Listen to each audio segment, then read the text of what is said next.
Պարոն Հասանով, մենք ի վերջո ազգային ժողովի կանոնակարգ սահմանադրական օրենքի կարգավորումների իման վրա ենք կարծես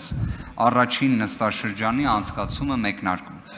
Համաձայն նշված կարգավորման առաջին նստաշրջանի բացման առթիվ ողջույնի ելույթի իրավունք ունեն Հանրապետության նախագահը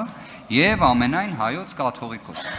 Մեր խմբակցության կողմից նշված հարցը բարձրաձայնվեց։ Հիմա դուք նիստը նախագահողն եք, տարիքով ավագն եք,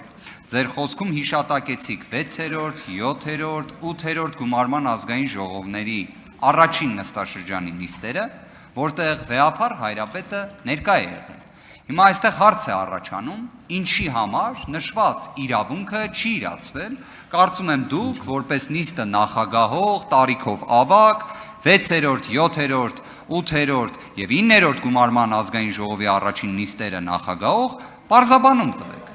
ինչի համար ամենայն հայոց կաթողիկոսի իրավունքը չի իրացվել։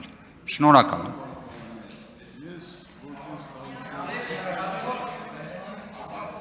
Որպես տարիքով ավագ պատգամավոր, իմ իրավունքների մեջ դա չի մտնում, որ ես այսօր ձեր ասեմ, կաթողիկոսը կարող էր ինքը ներկայանալ, ոչ մեկ դրա դեմը չէր կարող առնել, և վերջապես այսօր ինձ պատիվ է եղել, որ ես այս խորհրդարանը ղեկավարեմ, երևի մի քանի ժամ հետո մենք ազգային ժողովի նախագահ կընտրենք, դուք ձեր բոլոր հարցերը կդիմեք մեր հարգարժան ազգային ժողովի նախագահին։